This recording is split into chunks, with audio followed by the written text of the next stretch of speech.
Welcome back to my channel, and welcome back to my Star Wars reviews leading up to the Rise of Skywalker in just a few months away. Well, today we are finally concluding my Star Wars reviews with the last one I have yet to review, Star Wars The Force Awakens. Going back to 2015 when this movie came out, I remember the hype for this movie like it was just yesterday. It was unbelievable how much fans were so excited to see this movie. Episode 7 of Star Wars was coming out, and we were going to see it on the big screen. I remember going to Walmart for the midnight release of the toys that came out.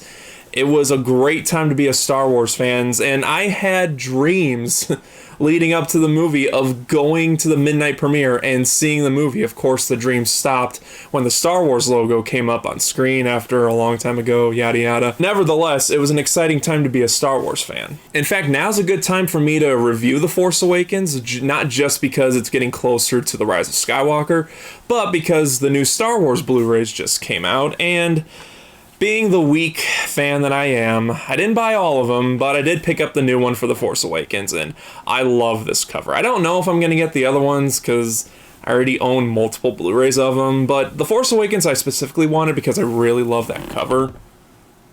I don't know, it's just the collector in me that wanted it. So now's a good time to review The Force Awakens. Now, this film came out 4 years ago, and how does it hold up?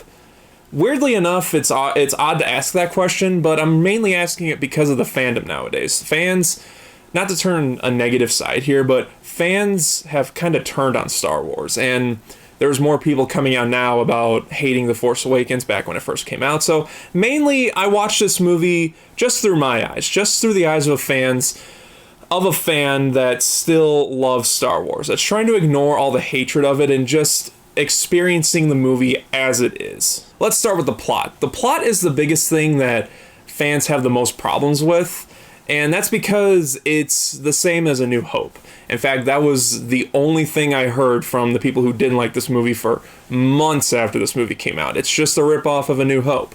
And yeah, it is, but I'll get into that a little bit later. But the plot, again, is like A New Hope. Instead of Luke Skywalker, we meet a new character, Rey, who lives on this desert planet of Jakku, which is basically Tatooine 2, but whatever. And she meets BB-8, a droid that's hiding something, a map to Luke Skywalker, because Luke Skywalker is missing in this movie. So she decides to protect the droid, and then she eventually runs into Finn, who's a stormtrooper for the new First Order, but he doesn't like being a stormtrooper because he was taken away from a family that he didn't know, that he'll never know. And so he decides to rebel against the First Order. He ends up running into Rey, and they go on this big mission together where they eventually run into Han Solo. They got to get the map to Luke Skywalker to the Resistance, run by now General Leia.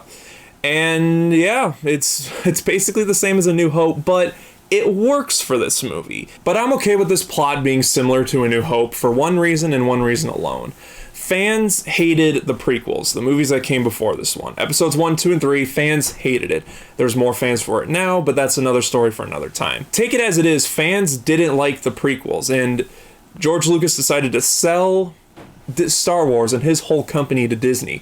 Disney had to prove to themselves that they can make something that looks and feels like Star Wars. And their best idea for that is to basically do a soft reboot of the franchise, which in my opinion is what the franchise needed, a soft reboot.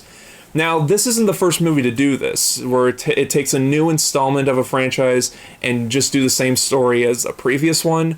Creed did that for the Rocky franchise, and I'm okay with it if it's done well. And in my opinion, The Force Awakens, it does that pretty well. It's not distracting. I'm not constantly thinking to myself, that was done better in A New Hope, that was done better in A New Hope, that was done better in A New Hope. There is stuff in the movie that is done better in A New Hope, but like I said, it's not distracting. I can forgive it for that because of how well it's done, which is how it should be viewed. Now let's move on to the characters. I love these characters in these new movies. Rey, Finn, especially Kylo Ren. I love Kylo Ren. To me, he's easily one of the biggest standouts of the Star Wars saga in general.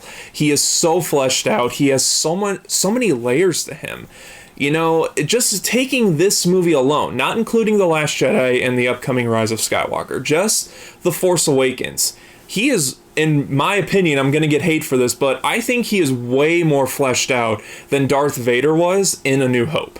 If we're comparing things to A New Hope here, like a lot of fans are, I think it's fair to admit the stuff that The Force Awakens did a little bit better than A New Hope. And in my opinion, Kylo Ren is way more fleshed out in this movie, more than Darth Vader was in A New Hope. Just A New Hope. And I'm going to get hate for that, but whatever. What I'm basically saying is I love Kylo Ren. I love the look of Kylo Ren. I love his motivations. I feel for him. He's a character. He's not Darth Vader. That's something that fans were disappointed about. They wanted a Darth Vader 2, and instead they just got a regular guy that's following in the footsteps of Darth Vader, but doing it poorly. Now, not poorly from the filmmaker's perspective, failing in the movie world. You know, he's trying to live up to Darth Vader, and he's not doing it all that well. He's doing it much differently. And I already kind of talked about Finn in the plot synopsis. He was a stormtrooper that was taken away from a family he didn't know about. John Boyega as Finn was perfectly cast. I can't imagine anyone else playing Finn. So I'm not going to talk too much more about him because I already briefed on him a little bit. Let's talk about Rey. Rey is probably my favorite character of this new trilogy. I feel for this character so much because I relate to her in a weird way.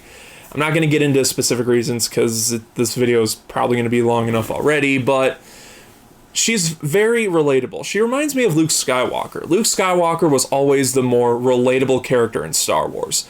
And to me, Rey is the most relatable character for this new trilogy. And Daisy Ridley, this was her first movie role. She portrays Rey like she's done a million movies in the past. She is such a talented actress. And I've been loving the past 4 years just seeing her career blossom besides just these Star Wars movies. And of course, we're reintroduced to some of the older characters from the original trilogy, mainly Han, Leia, and Chewbacca. Luke's in the movie, but he's not in the movie for very long, and I'm not going to get into Luke just in case there's fans out there who haven't seen it. But we mainly follow Han, Leia, and Chewbacca. And Han, I think, is the best he has ever been in these Star Wars movies.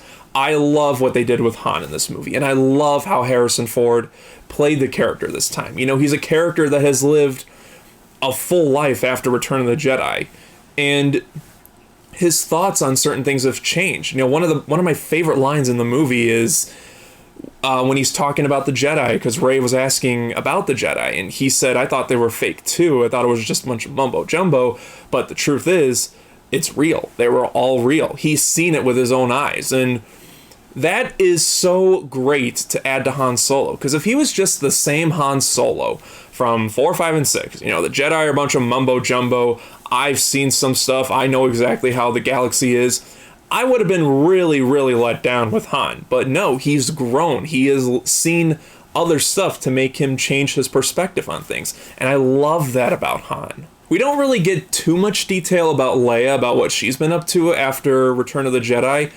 The only thing we really get is Han's comment of, we both had to go our separate ways. Basically, that's what he says, and Kylo Ren, spoiler alert, is the son of Han and Leia, so they had to deal with their son wanting to train to be a Jedi and then eventually turning to the dark side, and that eventually caused them to split up. It's kind of sad to see that, you know. How the original trilogy ended was they got together, and now this thing happened 30 years later, and it slowly brought them apart. It's very tragic to see that, and once again, Carrie Fisher, rest in peace, Carrie Fisher, just like Harrison Ford did an amazing job, the best she's ever been in the saga, in my opinion. Now on to the pros. I already mentioned the story and how I don't mind the story being similar, so I'm just going to skip over that. But let's move on to other stuff, like the visual effects, or the lightsaber fight at the end, or, you know, just the space battles in general. All that stuff's fantastic. It's handled so well in this movie. It's filmed beautifully. J.J. Abrams knows how to direct action, and he does it very well in this movie. Very similar to how he did it in Star Trek back in 2009.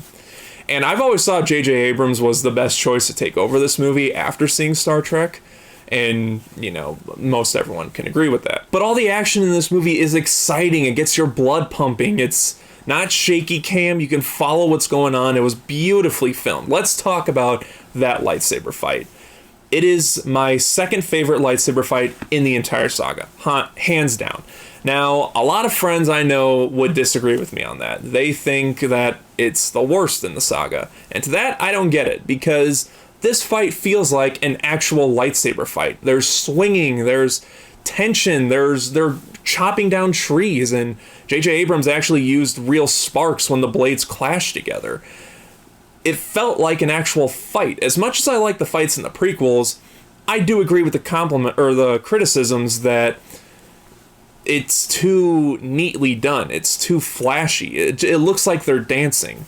You know, I loved the fight in episode 1 and I love the fight in episode 3, but at times it does feel like they've gone on too long and it looks too choreographed and too perfect. Here in The Force Awakens, it's raw. They're trying to kill each other. You can feel the tension. And when Rey eventually takes down Kylo Ren, it's exciting. Now, I'm going to defend that for a second, because that's another thing that fans have an issue with. I've heard so many complaints that why did Rey take down Kylo Ren? You know, she just learned how to use the Force. How was she able to take down this character who's been learning the Force his entire life? Well, for a simple reason that fans overlook. If you pay attention to the fight, Kylo Ren is punching his side because he got shot by Chewbacca from a spoiler scene I'm not going to mention. So he's using his pain, his anger, his pain. What little knowledge that Rey has of the Force, she's already using that. She was about to get pushed off a cliff, and then she closed her eyes and became in tune with the Force.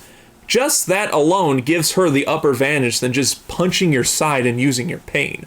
I've been defending this for 4 years, and still people don't understand this. Well, that's the best I can explain it. If you're one of those people that doesn't like that, and is like, that's a stupid reason, I don't know, I can't help you with that. Now let's talk about the cons, because I do like this movie a lot, but I'll fully admit it's not a perfect movie. My first con is I don't really care for Starkiller Base. As exciting and entertaining as that scene is, with all the space battle at the end, it just feels like another Death Star. And in fact, they mention it in the movie when they're talking about how they're going to blow it up, and how they're going to save Rey. One of the characters says it's another Death Star, and they actually build upon that. So at least they acknowledge it's another Death Star. But, you know, you could tell it was just there to give the Resistance something to do when Rey is having the lightsaber fight with Kylo Ren. Also, I feel like Maz Kanata, a character that we meet in her little cantina-ish style setting, it's basically the cantina. I think she could have been fleshed out a little bit more and added more to the story a little bit, because she's an interesting character, but what they did with her, I felt wasn't enough. I felt like it could have been more. She has the potential now to be in The Rise of Skywalker and maybe do something more than just what she did in this movie. She was briefly in The Last Jedi, but she has less to do in The Last Jedi than she does in this movie. But honestly speaking, I don't really have that many cons with this movie. Does the movie rely on nostalgia? Yeah, at times it does. Does the movie follow the same beat as A New Hope? Yeah, it does. But all that stuff could be justified by the fact that it's a new company taking over a 7th installment on arguably the biggest franchise in movie history. And to ask the 7th movie in that franchise to be 100% original is completely unfair. At least in my eyes, it's completely unfair when taken into the situation that it is. Each Star Wars movie has something that's taken right from a previous installment, and you can't really avoid that. Disney just decided to soft reboot the franchise, and their version of that just happened to be taking some elements from the first movie, A New Hope. And I'm fine with that, because the movie is well done. The movie is fun and exciting, and it breathed new life into the Star Wars saga that, in my opinion, was desperately needed. Star Wars The Force Awakens is a definite Blu-ray purchase for me. I have multiple Blu-rays of the movie. There's not really much more I can say about it. It breathed new life into the franchise and gave me everything I wanted in a Star Wars sequel, and stuff I didn't know I wanted. So I think Disney did a good job with this one. Well guys, I am finally done talking about the movies in the Star Wars saga. Let me know what you thought of The Force Awakens and all the movies in the Star Wars saga down in the comment section. And we are, as of now, 3 months away from The Rise of Skywalker. Let me know if you guys are excited for that one down in the comment section, and why are you excited for this one? Whatever your thoughts on everything is, let me know in the comment section. And as always, thank you so much for watching. If you like this video, hit the like button. If you're not subscribed, then click right here, and I will see you guys next time.